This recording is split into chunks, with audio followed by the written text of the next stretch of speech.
Sénégal, bonjour. À la une de Tribune Quotidienne, on peut lire contraire à la Constitution. Les 7 sages renvoient Amadou Ba et Pastef les patriotes à l'école constitutionnelle. En d'autres termes, les 7 sages ont envoyé Amadou Ba et Pastef les patriotes dans les cordes. Si on en croit Tribune Quotidienne ce matin, le journal du groupe D-Média, en tout cas, de souligner une victoire pour l'opposition. Bon, deuxième réveil du député Amadou Ba après la requête sur le 3e mandat, indique bien entendu Tribune dans le journal du groupe D-Média. C'est Tierno Bokoum qui apparemment fait du tchourpi, fait du mbote avant de dire à haute et intelligible voix une manœuvre démasquée, une démocratie réveillée. Qu'ont retenu d'autres des réactions à lire dans Tribune Quotidienne, sinon celle de Tierno Alassane Sall, comprenez tasse, qui n'a pas manqué de dire billahi, wallahi, tallahi. La justice à 2 vitesses est bannie par l'état de droit, ce qui donne le droit à Tribune Quotidienne de s'intéresser à la réaction du groupe parlementaire Pastef les patriotes, qui aujourd'hui appelle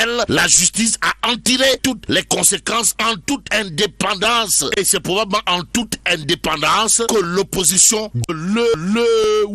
en lisant Sud Quotidien, le journal de révéler en tout cas loi d'amnistie du 13 mars 2024, les sages recusent l'interprétation. En tout cas, la décision du Conseil constitutionnel sur la loi interprétative de la loi d'amnistie est tombée hier, informe Sud Quotidien. Aujourd'hui, retenons d'après le journal du groupe Avenir Communication, mercredi 23 avril 2025, les sages refusent catégoriquement toute interprétation d'une loi qui ne souffre d'aucune ambiguïté. Et par la même occasion, le juge constitutionnel a tenu à rappeler que certains crimes et autres tortures sont imprescriptibles. Imprescriptibles parce que le Sénégal a signé et ratifié des traités et accords internationaux contenus dans notre charte fondamentale et dans la déclaration des droits de l'homme de 1789. Quoi qu'il en soit, Wolf Quotidien, sans contour ni lecture indiquée à sa une, interprétation de la loi d'amnistie, les sages freinent Pastef les patriotes, ou le bloc, sommes-nous tentés de dire. Que dire? Sinon, ce que nous renseigne bien entendu Wolf Quotidien autour justement de la réaction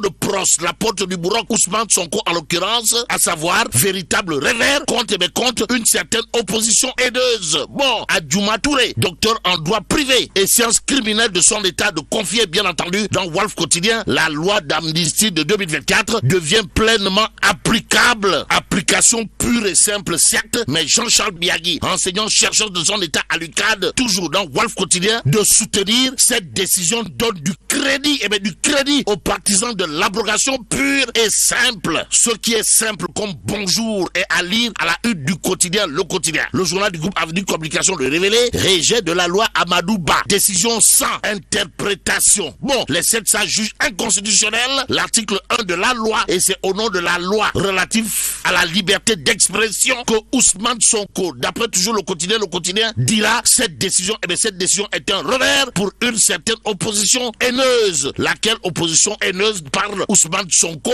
Il y a le record, mais ce que c'est. Le quotidien porte également sur la réaction de l'APR qui considère à plus d'un titre qu'il est la question d'un désaveu cinglant désaveu aux allures de déculotté pour les tenants actuels du pouvoir, et plus que pouvoir, c'est en d'autres termes vouloir. Tierno Alassane Sall, toujours dans le quotidien de déclarer l'abrogation partielle de l'amnistie est impossible. Cependant, le considérant 31, un sujet à débat d'après le quotidien ce matin dans le journal, il est question des sénégalaiseries, rubrique signée mon confrère Iboufal, qui souligne tout simplement et tout bonnement Amadou Ba devra copier 100 fois anticonstitutionnellement. Cependant, le Soleil quotidien, toujours pour ceux qui relèvent du rejet de la loi interprétative par le Conseil constitutionnel, de retenir et faire retenir une décision diversement appréciée. Et en guise d'appréciation, il y a l'observateur L'Obs, en tout cas, qui révèle recours de l'opposition sur la loi interprétative, la sage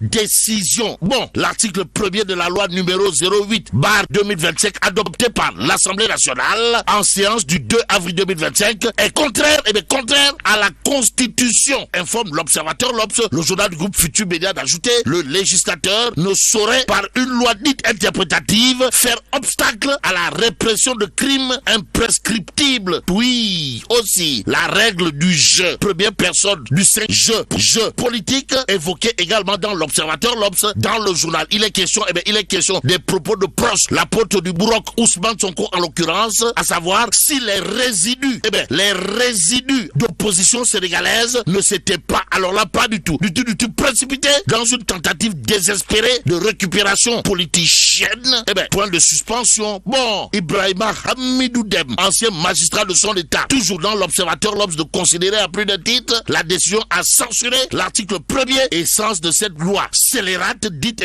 interprétative, même si qui interprète trahit. Retenons en tout cas l'avis de Pape Malick Ndour, ancien ministre de son état, qui n'a pas manqué de dire également dans l'Observateur, l'Obs, Pastef, les patriotes est dans la poésie, la poésie constitutionnelle. Bon, le Conseil constitutionnel qui a rejeté la proposition de la loi interprétative de Pastef, les patriotes, et lit quotidien, de retenir, de faire retenir un cinglant revers. Que retenir d'autre de cette actualité, sinon ce que nous livre l'As quotidien. À la une du journal, il est écrit confusion autour du rejet de la loi Abadouba. Les sages adoptent le camouflé. Y a-t-il lieu là de dire Euskei ou Tchei, Machallah ou Ma'Allah? Bon, restons avec l'As quotidien qui parle de haute cour de justice. Pourquoi faire?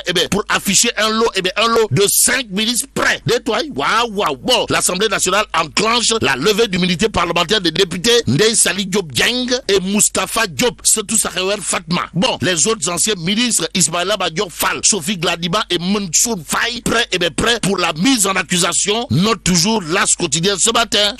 L'autre journal qui s'intéresse à cette actualité, c'est Tribune quotidien. Le quotidien du groupe des médias, en tout cas de révéler, mise en accusation de 5 anciens ministres. L'Assemblée nationale enclenche la procédure. Et dans cette procédure, celui qui aura de quoi dire oui Sabandeyo est à la une de Libération. Le journal, en tout cas d'indiquer, demande de mise en accusation de l'ancien ministre de la Justice. Ismaïla Madior Fall, au centre d'un dossier de corruption présumée. Bon, le témoignage accablant d'un entrepreneur confirmé par le directeur des constructions des palais de justice informe Libération. Au journal, toujours au chapitre d'Ismaïla Madior Fall, aujourd'hui au centre d'un dossier de corruption présumée, d'informer l'Assemblée nationale déclenche la machine contre l'ancien garde des Sceaux et les anciens ministres Mansour Faye, Moustapha Diop, Aïssatou Sophie Gladima Sibi et Ndeye Saly Diop Dieng concernés par l'affaire des fonds Covid. En attendant, dans l'évidence quotidienne, il est question de dossier judiciaire, dialogue national, mise en accusation de Macky Sall et entre autres sujets de l'heure. À l'heure actuelle, c'est la coalition John dirigée par l'imam Ratib Mohamed Moustapha Diagne qui se prononce. En tout cas, la coalition John sans détour, c'est le titre qui barre la une de l'évidence quotidienne. Et là,